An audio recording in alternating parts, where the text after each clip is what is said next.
humble. We women are too apt to look to one, which proves a certain impotence in art. We miss the abstract when we comprehend. We miss it most when we aspire and fail. Yet so I will not. This vile woman's way of trailing garments shall not trip me up. I'll have no traffic with the personal thought in art's pure temple. Must I work in vain without the approbation of a man? It cannot be. It shall not. To have our books appraised by love, associated with love, while we sit loveless, it is hard, you think, at least 'tis mournful. Fame indeed, 'twas said, means simply love. It was a man said that. And then there's love and love, the love of all, is but a small thing to the love of one. I labored on alone. The wind and dust and sun of the world beat blistering in my face. And hope, now for me, now against me, dragged my spirits onward as some fallen balloon, which, whether caught by blossoming tree or bear, is torn alike. Shall I fail? The Greeks said grandly in their tragic phrase, "Let no one be called happy till his death." To which I add, let no one till his death be called unhappy. Measure not the work until the day's out and the labor done. Then bring your gauges. If the day's work scant, why, call it scant. Affect no compromise. And, in that we have nobly striven at least, deal with us nobly, women though we be, and honor us with truth, if not with praise. It always makes me sad to go abroad, and now I'm sadder that I went tonight among the lights and talkers at Lord Howe's.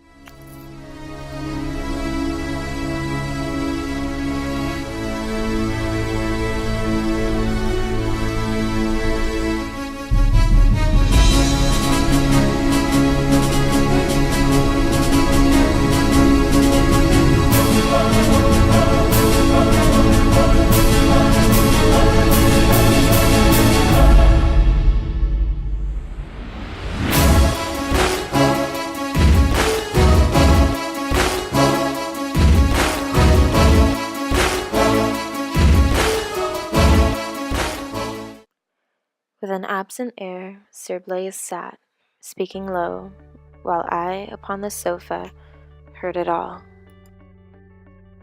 I heard the young man with the German student's look, a sharp face, say softly to his neighbor, Sir Blaise, it's Lady Waldemar to the left in red, whom Romney L., our ablest man, just now is soon about to marry.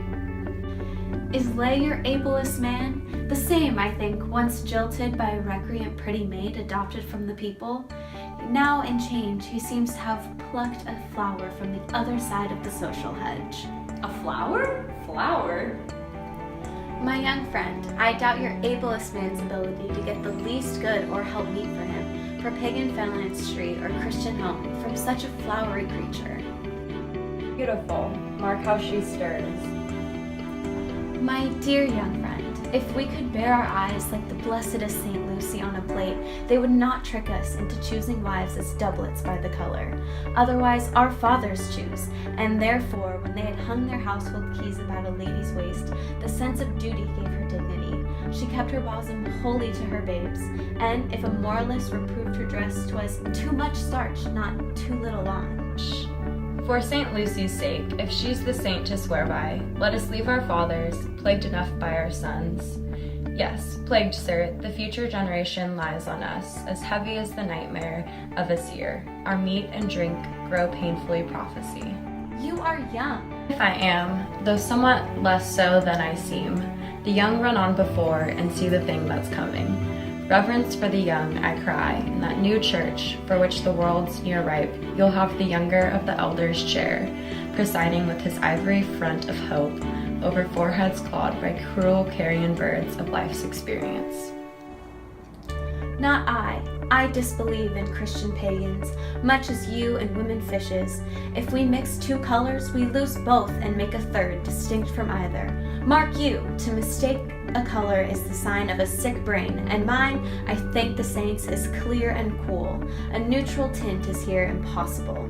The church, and by the church I mean of course the Catholic and Apostolic Mother Church, draws lines as plain and straight as her own wall, inside of which are Christians, obviously, and outside, dogs. Supposing a true man like Leigh could stand unequal in the stature of his life to the weight of his opinions, choose a wife because of smooth skin, not he, not he. Soft, soft, no blasphemy, I pray you.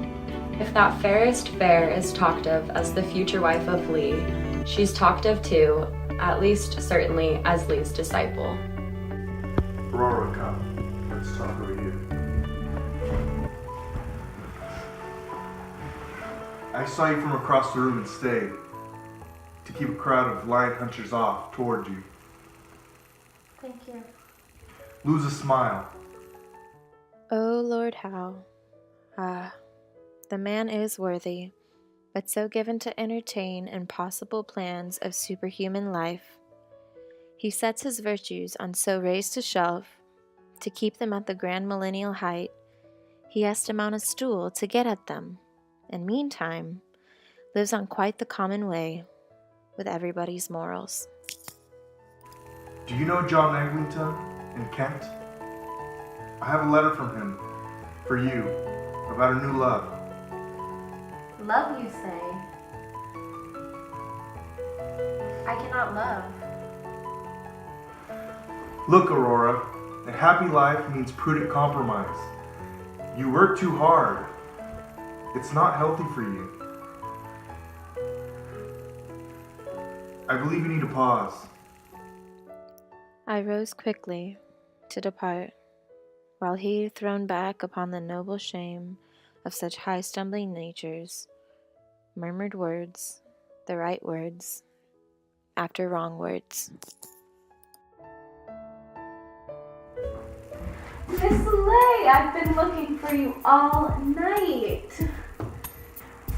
You'll like to hear that your book is in the phalanstery as judged innocuous by the elder girls and the younger women still interested in books. She gave me such a smile, so cold and bright, as if she tried it in a tiring glass and liked it.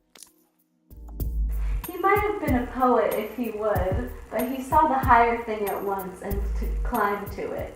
The charming woman there. This reckoning up and writing down her talk affects me singularly. In your heart, you took a liking to the poor girl, and having found the marriage suitable, who knows? A poet hankers for romance. Miss Leigh has had enough tonight. We will be on our way. And I breathe large at home. We are spultured alive in this close world, and want more room.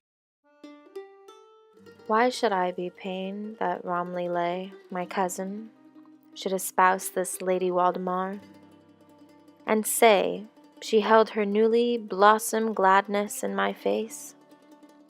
'Twas natural, surely, if not generous, considering how, when winter held her fast, I helped the frost with mine, and pained her more than she pains me.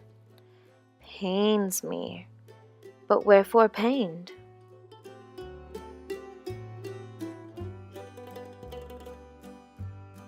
She knows my turns, my feeble points. What then? The knowledge of a thing implies the thing. Of course, she found that in me. She saw that. Her pencil underscored this for a fault. And I, still ignorant, shut the book up, close, and crushed that beetle in the leaves.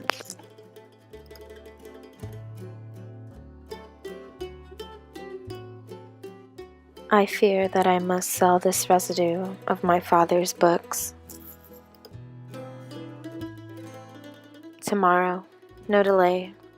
I'll wait in Paris till good Carrington dispose of such, and having chaffered for my book's price with the publisher, direct all proceeds to me, just a line to ask his help.